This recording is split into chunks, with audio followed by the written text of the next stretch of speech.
તો ફટાકડા ફેક્ટરીમાં બ્લાસ્ટ મામલે સૌથી મોટા સમાચાર મળી રહ્યા છે। આરોપીઓની પૂછપરછ દરમિયાન ખુલાસો થયો છે કે બાળકોએ રમતમાં બે કેમિકલ ભેગા કરતા આ બ્લાસ્ટ થયો હતો, જેમાં સાદિક અને રમીલા જમીનનું ભાડું ભરતા હોવાનો ખુલાસો થયો છે। આ ફેક્ટરીમાં 12 જેટલા મજૂરો કામ કરતા હતા। બ્લાસ્ટ સમયે રમીલા અને મેહુલ ફેક્ટરીમાં જ હાજર હતા।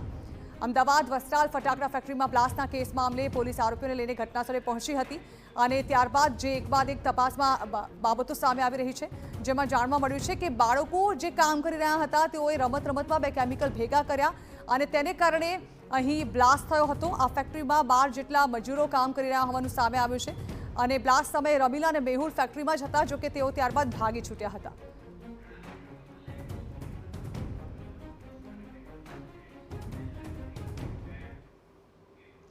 તો ઘટનાનું રિકન્સ્ટ્રક્શન કરાવવામાં આવ્યું અને હવે જ્યારે આરોપીઓના 7 દિવસના રિમાન્ડ પણ મંજૂર થઈ ગયા છે, ત્યારે આ અંગે વધુ માહિતી આપવા સંવાદદાતા હરીન માત્રાવાડી અમારી સાથે જોડાઈ રહ્યા છે। હરીન, આજે ઘટનાનું આરોપીઓને સાથે રાખીને રિકન્સ્ટ્રક્શન પણ કરવામાં આવ્યું, આરોપીઓના રિમાન્ડ પણ મંજૂર થયા છે। જોકે 14 દિવસના રિમાન્ડ માંગવામાં આવ્યા હતા, તેની સામે 7 દિવસના રિમાન્ડ મંજૂર થયા છે। જાણવા માંગીશું શું અપડેટ સામે આવી છે આ મામલે અત્યાર સુધી?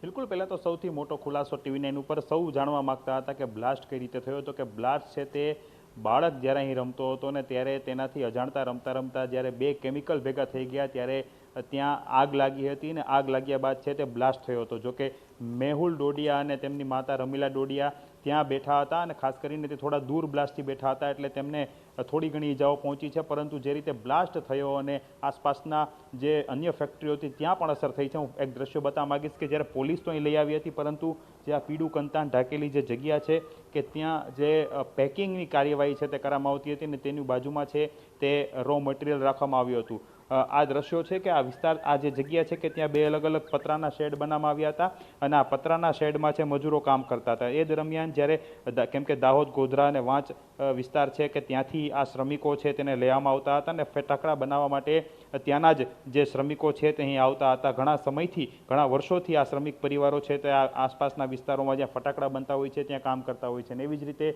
અહીં પણ જ્યારે કામકાજ ચાલી રહ્યું હતું ત્યારે સહપરિવાર હતા, નાનકડું બાળક છે તે રમતું હતું અને રમતા રમતા તેનાથી અજાણતાથી બે કેમિકલ છે તે ભેગા થઈ ગયા હતા અને બે કેમિકલ ભેગા થવાને કારણે ત્યાં આગ લાગી હતી, ભડકો થયો હતો અને ત્યારબાદ અચાનક છે તે બ્લાસ્ટ થયો હતો અને આ બ્લાસ્ટમાં 10 લોકો છે તેના મોત નીપજ્યા છે।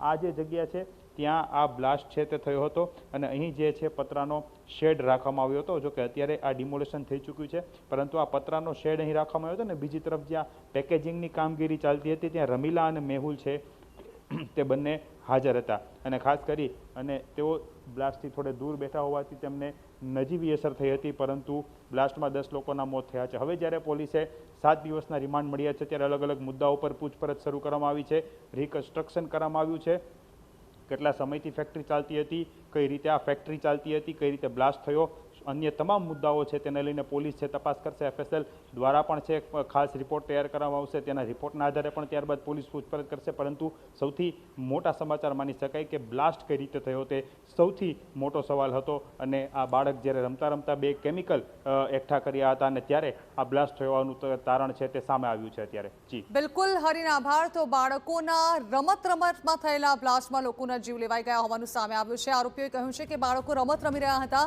તેમાં તેમનાથી બે કેમિકલ મિક્સ થઈ ગયા અને તેને કારણે આ પ્રચંડ બ્લાસ્ટની ઘટના સામે આવી।